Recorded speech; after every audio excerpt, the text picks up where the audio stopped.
Welcome back to our final part of the journey through Don't Believe Everything You Think. So, in the first two explainers, we lay down a pretty radical idea, right? That our own thinking is the actual source of our suffering. Well, now we get to the good part. What do we actually do about it? This is where the theory stops and really a whole new way of living begins. Let's dive in. And to kick things off, check out this quote from Albert Einstein. It just perfectly sets the stage for everything we're about to talk about. The book's whole argument is that we've been trained to worship that faithful servant, our analytical mind that's always calculating and worrying. And in the process, we've totally forgotten about this sacred gift, our intuition. This last part is all about rediscovering that gift. So I want to start with a really direct question, and I want you to be honest with yourself for a second. That big decision you're wrestling with, that thing you know you need to change, deep down, you already know the answer, don't you? See, the author says what's holding us back isn't a lack of information. It's the fear of actually doing what our gut is already screaming at us to do. Okay, so here's our roadmap for today. First, we're going to talk about tuning into what the book calls our inner GPS. Then we'll explore this really powerful idea of the state of non-thinking. After that, we'll see why we have to empty our mental cup to make room for miracles, how to handle the inevitable fear that pops up, and finally, how to really embrace this as a brand new beginning.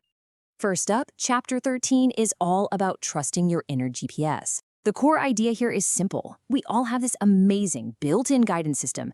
We've just forgotten how to listen to it. The book calls it our inner GPS. Think about it. It's that gut feeling, that deep inner knowing that just shows up in the moment. It doesn't need a spreadsheet. It's not interested in your pros and cons list. It just knows. This is that sacred gift Einstein was talking about. And here's the absolute crux of the issue. The problem isn't that our GPS is broken, it's that we don't trust it.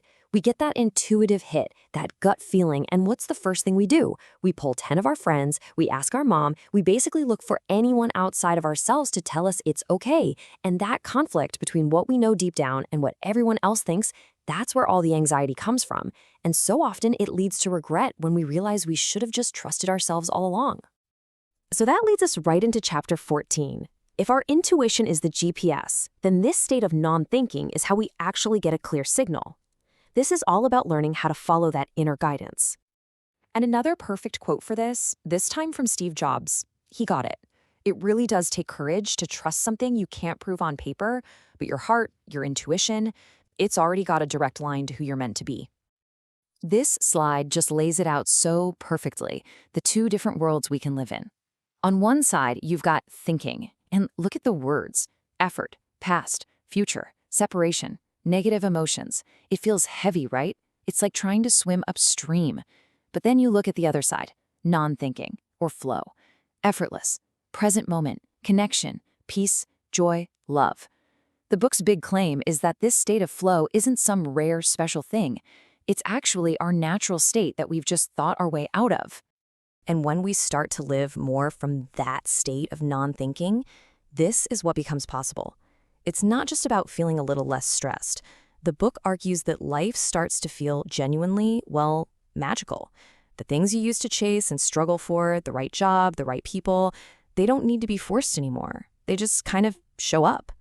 That's the power of letting go of controlling the how and just trusting your guidance. Which brings us to Chapter 15, emptying your mental cup. Because you see, to receive all these new insights and opportunities, you first have to make some space. And there's this fantastic Zen story that explains this perfectly.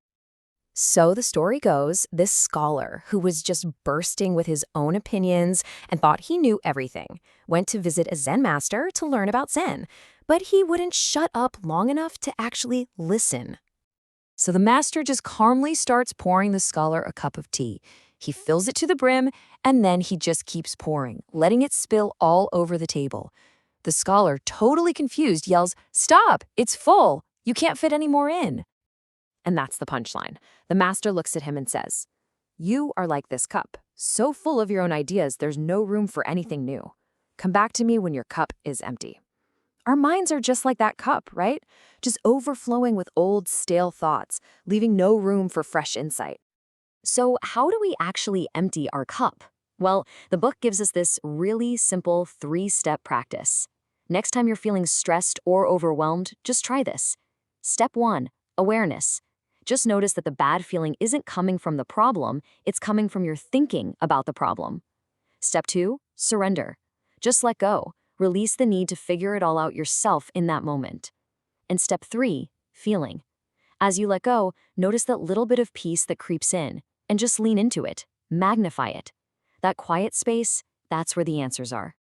Okay, now for chapter 16, because this all sounds great in theory, but let's be real, it's not always so easy. When you actually start to feel peaceful and quiet, your mind can totally freak out because it's just not used to it. The book has this great analogy. It calls the mind the greatest salesman. When things get too peaceful, it panics. It doesn't know peace, but it knows worry. It knows anxiety. And even though those things feel terrible, they're familiar. So it will try to sell you on going back to what it knows, and it'll disguise that old, destructive thinking as safety or being responsible. This slide just puts the choice we face every day in stark contrast. On the left, you have the familiar. Yeah, it's suffering, confinement, and pain, but it's predictable. Your mind knows the rules of that game. But on the right, you have the unknown, freedom, miracles, infinite possibility. Your analytical mind will scream at you to stay safe in the cage, but your intuition, your inner GPS knows that everything you actually want is waiting for you on the other side of that door. And that brings us to the final and maybe the most important chapter of all. Chapter 17, Now What? Because understanding all of this, well, it's not really an ending, is it? It's a beginning. This quote just says it all. The moment you finally grasp these ideas, the moment you think, okay, I get it now, I'm done, that's actually the starting line. It's not the end of the race. So if we had to boil this entire book down, what would be the key takeaways? Well, it's knowing that thinking is the root cause of all suffering. It's knowing we live in a perception of reality, not reality itself.